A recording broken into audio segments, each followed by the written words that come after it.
A new day dawns in the Palestinian territories.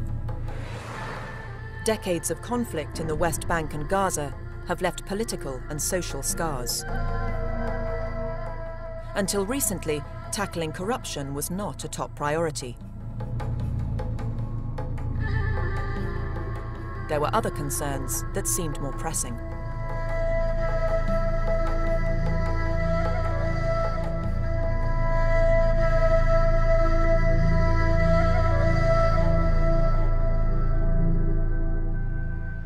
There is one group that has emerged to fight corruption in Palestine.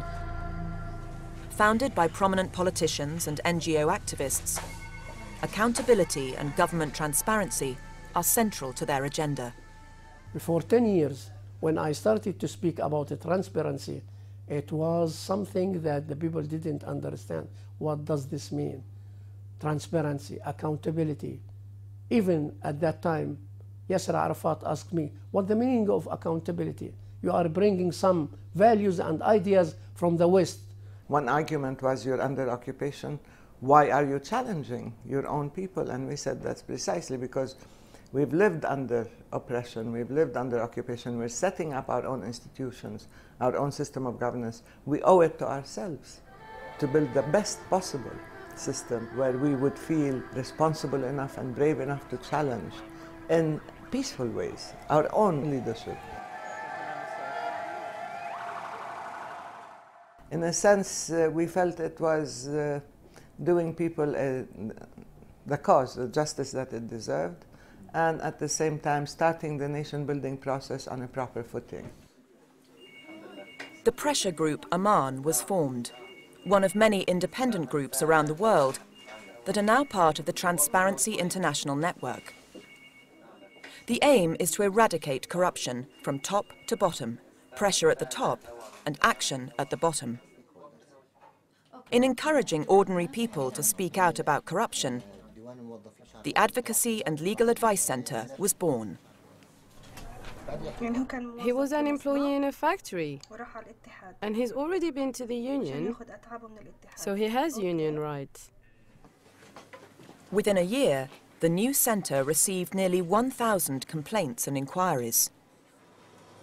And government employees were among those who have taken the chance to work with the centre in confronting corruption. Is his complaint against the factory?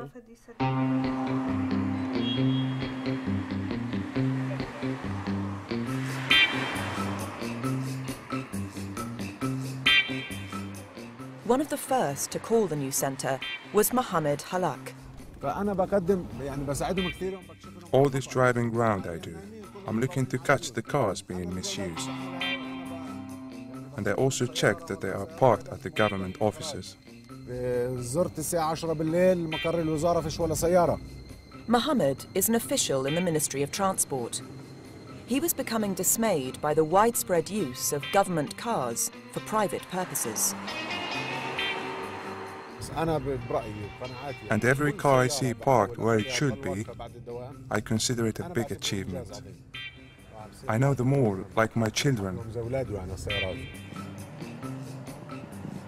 Thousands of dollars were being lost to the government every day on petrol alone.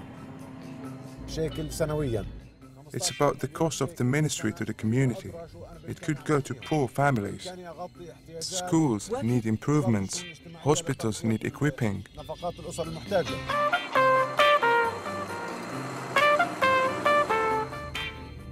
Working closely with Mohammed, the Advocacy and Legal Advice Centre launched a big publicity drive and a hotline for members of the public to ring in with reports of government car misuse.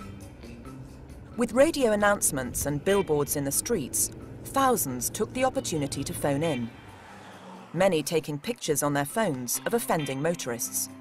And Mohammed's work colleagues also got involved.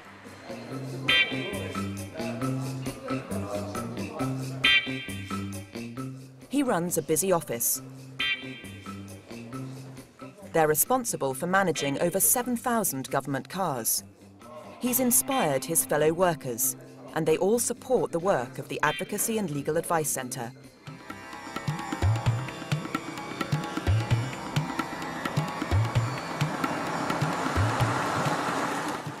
As director of the centre, Hama Zidane regularly visits those who have called in with reports of corruption.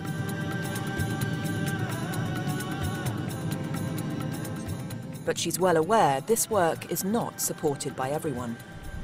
We do have a lot of fans, and of course we do have a lot of enemies, because when you are talking about corruption, there is this target of people who are benefiting from it.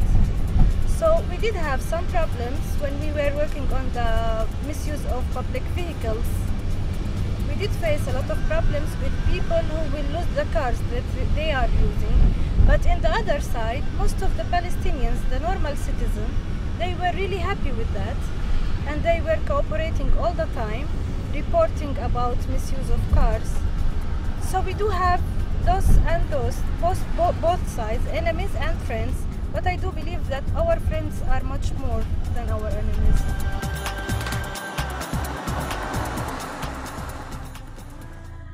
Dawood Namroti, a father of 4 from Nablus, counts himself as one of the centre's friends.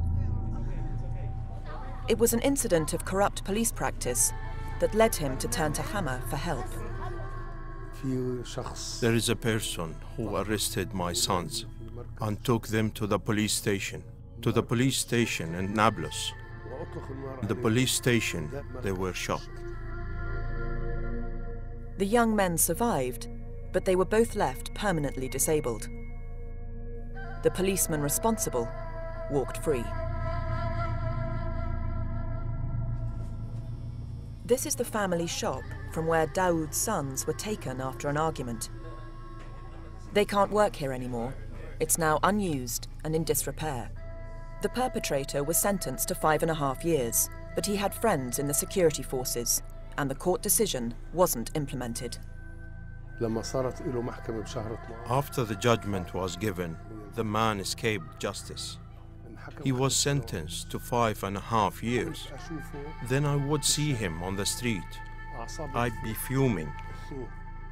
My children and my flesh and blood. I couldn't see him and do nothing. The man should pay for what he did. I won't lie to you about how I felt. It was driving me mad. How was I going to get justice? The government was failing. Who should I complain to?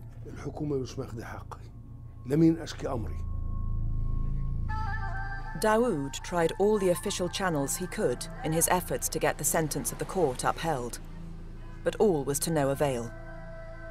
Still, the guilty policeman continued to walk free. The very people who should have been enforcing the law were saying he was missing, and they couldn't find him. When I was knocking on doors and saying who I was scared of what might happen to me. When someone's harmed your children and he's still walking freely on the streets, it was destroying me.